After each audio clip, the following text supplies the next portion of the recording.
अपना उद्धार खुद करने के लिए सत्ता की मास्टर चाबी प्राप्त कर शासक वर्ग बनना जरूरी है। तो ये जो शासक बनाने का रास्ता बाबा साहेब भीमराव अम्बेडकर ने दिया,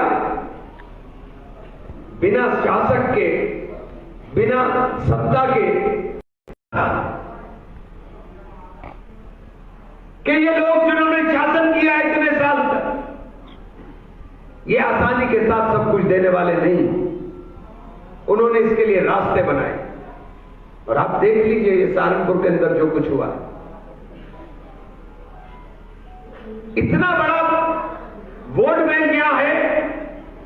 लोकतंत्र में वोट ही तो है, आप उसको उसके अधिकारों से वंचित कर दोगे। और ये उनकी मानसिकता दर्शाता है। हमने तो रात ही बात कर ली थी नरेश भाई से, ये उनकी मानसिकता दर्शाता है कि वो चाहते हैं कि आप उस जगह पर ना आ सको जहां आप आ सकते हैं।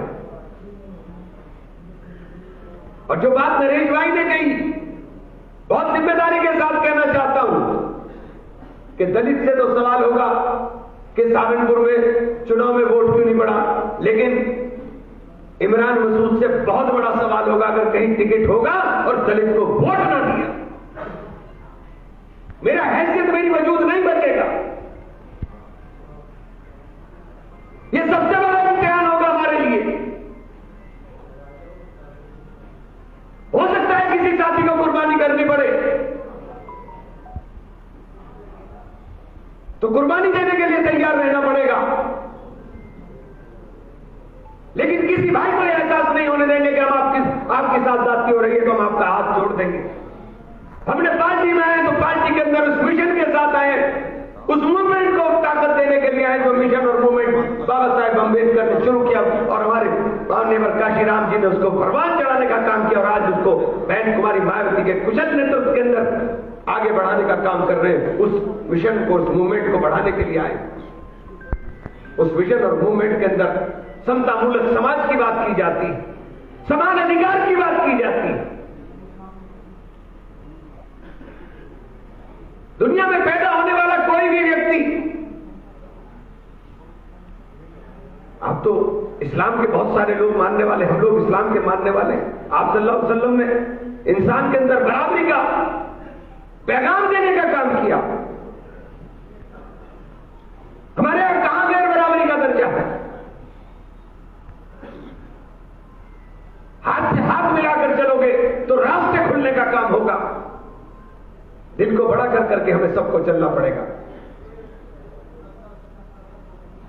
चुनाव आपके सामने है, ताकत अगर हासिल नहीं करोगे तो कुछ हासिल होने वाला नहीं है। अभी मुझसे कह रहे थे कि 75% सीटें हमें जीतनी चाहिए, अगर अब भी 100% नहीं जीतोगे तो कब 100% जीतोगे? ये बार रास्ता मुझे बता दो भाई। अब भी 100% नहीं जीतोगे तो कब जीतोगे?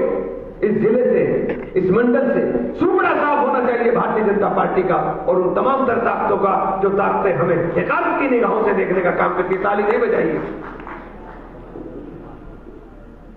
और सही मायनों में हमारी श्रद्धांजलि होगी कि अगर हम लोग अपने आप को उस मूवमेंट के साथ, उस विचारधारा के साथ, जो विचारधारा बाबा साहब भीमराव अम्बेडकर की है, उस विचारधारा के साथ अपने आप को जोड़ने का काम करें, जिसके अंदर उन्होंने सबको समान अधिकार की बात कही।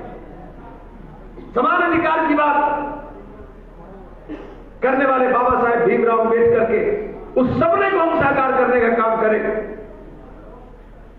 जो सपना उन्होंने देश के लिए देखा है, समाज के लिए देखा। और सबसे महत्वपूर्ण बात है समतामूलक समाज की बात की कि सब बराबर आकर के बात करने का काम करें। चुनाव आपके सामने था, पिछला विधानसभा का चुनाव था। विधानसभा के चुनाव के शहर के इतराफ के अंदर, शहर के चारों तरफ जो वोट दलित भाइयों का था, उस वोट के अंदर टूट आई थी। उनके लिए यह आईना है कि यह आईना देख लीजिए किसको आपने वोट दे दिया। यह आईना देख लीजिए कि आपने वोट दे करके क्या कर दिया। यकीनी तौर पर आपके वोट से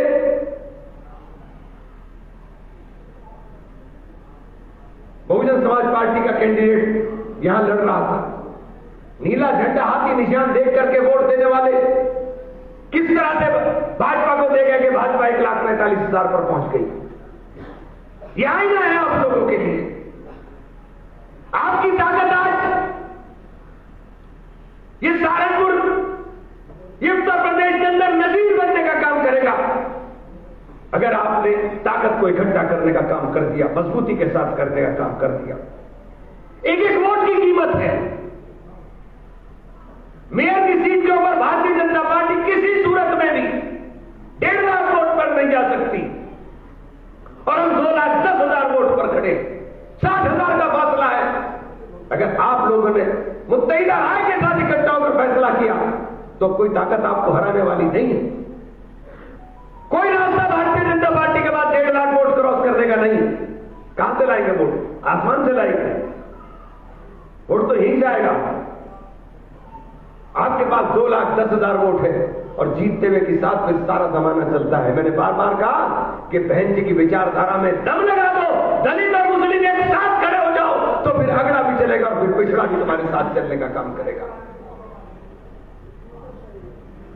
मुसलमान को बहुजन समाज पार्टी की बुनियाद का पत्थर बनना पड़ेगा और जब तक मुसलमान बुनियाद का पत्थर नहीं बनेगा भाजपा से लड़ाई लड़ने का सपना भूल जाएंगे।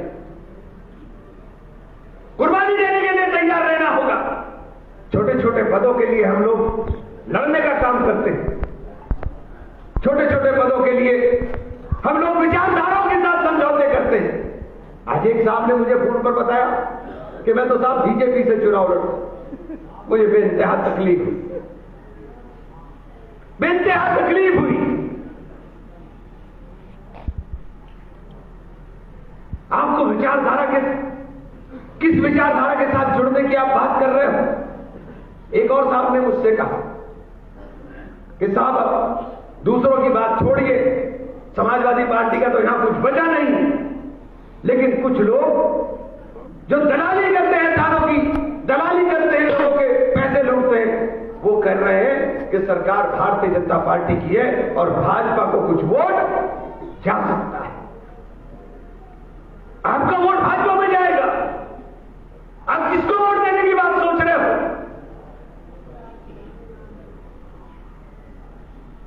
भारतीय जनता पार्टी की नीति भी और नीयत भी दोनों को समझने का काम करना पड़ेगा और जिस दिन ये समझ में आएगी तो फिर आपको उस सोच के ऊपर नदामत होगी, अपने ऊपर शर्मिंदगी होगी और शर्मिंदगी से बचने के लिए जरूरी है कि इस रास्ते से परहेज करने का काम करे वो जो इधर सोचने की भी बात कर रहा है। आज बाबा साहब के महापरिनिर्वाण दिवस के ऊपर हमारी सच्ची श्रद्धांजलि, हमारी सच्ची खिराज मोहब्बत उनको यही होगी कि हम उनके इस विचारों को, जो विचार बाबा साहब ने देश के लिए देने का किया। बाबा साहब केवल दलितों की प्रॉपर्टी नहीं है, बाबा साहब इस देश के रहने वाले प्रत्येक नागरिक की प्रॉपर्टी है। प्रत्येक नागरिक के लिए बाबा साहब अम्बेडकर सम्मानीय है। ऐसे लोग सदियों के अंदर, हजारों साल के अंदर पैदा होते हैं। हजारों साल में ऐसे लोग पैदा होते हैं जैसे बाबा साहेब भीमराव अम्बेडकर थे, जिन्होंने समाज को नई दिशा देने का काम किया, जिन्होंने समाज को उठाने के लिए रास्ते बनाने का काम किया, अपना कठिनाई झेली। मैं बाबा साहब को पढ़ रहा था। बाबा साहब को पढ़ने का बहुत शौक था। कुत्ता पाला करते थे, टॉमी नाम था उस कुत्ते का। एक बार उनके बहुत अजीज दोस्त मिलने के लिए आए तो उन्होंने जब उनके पैरों की तरफ जाते उन्होंने किताब पढ़ते हुए कहा कि टॉमी क्या कर रहे हो? बाबा साहब इतने तल्लीन रहते थे पढ़ने के अंदर कि वो कभी एक एक मिनट के लिए हिसाब करते थे। किसी के घर दावत में अगर किसी ने रख दी तो मना कर देते थे कि अगर दावत खिलाने का शौक है तो खाना मेरे पास ले आओ, क्योंकि जाने और आने में जितना टाइम जाया होगा मैं वो टाइम पढ़ने में देना चाहता हूं। ये शिक्षा के प्रति उनका जुनून, ये शिक्षा के प्रति उनका जुनून समाज में संदेश देने के लिए था कि मेरे समाज के लोगों, शिक्षा के बिना कुछ हासिल नहीं होगा। शिक्षित बनोगे तो मैं रास्ता बना रहा हूं, उस रास्ते के ऊपर चल करके तुम शासक बनोगे। और आज उनके जाने के 66 साल के बाद हम ये बात गर्व से कह सकते हैं कि हम शासक वर्ग की तरफ बढ़ चुके हैं। हमारे बिना कोई चल नहीं सकता, उन दबे हुए कुचले हुए लोगों को कोई इग्नोर कर नहीं सकता, नजरअंदाज कर नहीं सकता। बस जरूरत है उस सोच को अपने अंदर गढ़ने की, सोचने की। अगर आपने तय कर लिया कि हमें जीत हासिल करनी है तो बताइए कौन सा मुश्किल है। और सहारनपुर से शुरू कर दीजिए, ये सहारनपुर से शुरू होकर बलिया तक जाएगी और 2027 के अंदर हम लोग 2/3 बहुमत के साथ सरकार बनाएंगे, अगर आपने तय कर दिया। और ये आंकड़े हैं जो मेरी जबानी जमा खर्च नहीं, ये आंकड़े हैं। कब तक बेवकूफ बनेंगे हम, कब तक चले जाएंगे?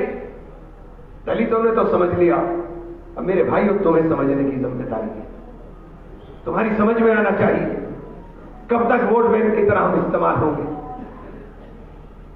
सारे नेता चुन चुन करके, जिस पार्टी को आपने वोट दिया उसने चुन चुन करके सारे नेताओं का इलाज करा दिया। कल को नतीजा आएगा, परसों को नतीजे में भी देख लेना, आजम खान को लट लगेंगे और मैनपुर के अंदर फूल पड़ेंगे, ये तुम्हारे सामने होगा। परसों नतीजा आएगा तो देख लेना।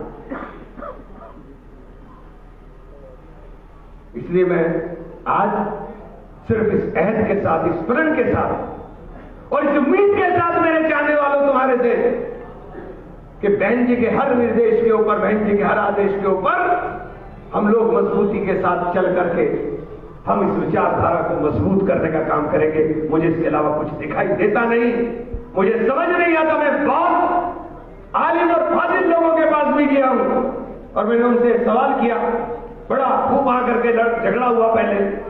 जब वो बोल लिए मैंने कहा अच्छा बात मेरी सुनिए हुजूर, अब मुझे रास्ता बताइए कि रास्ता क्या है, और जो रास्ता आप बताएंगे हम उस पर चलने का काम करेंगे। कोई हमें गले लगाने को तैयार नहीं, और जो हमें पलकों पर बिठा रहा है आप उसकी पलकों पर बैठने को तैयार नहीं। एक हमें दुत्कार करके बाहर करता है और दूसरी हमारे सर के ऊपर शफकत का हाथ रख करके कहती है कि तुम घबराना मत, फैसला आपको करना पड़ेगा, तय आपको करना पड़ेगा। और आपको बार बार कह रहा हूं कि जब तक हम बुनियाद का पत्थर बहुजन समाज पार्टी की नहीं बनेंगे तब तक इस विचारधारा के साथ, जो नफरत की विचारधारा देश के अंदर चल रही है, लड़ना संभव नहीं हो सकता है। साथियों, इस उम्मीद के साथ अपनी बात को खत्म करूंगा कि आप तमाम लोग यहां से ये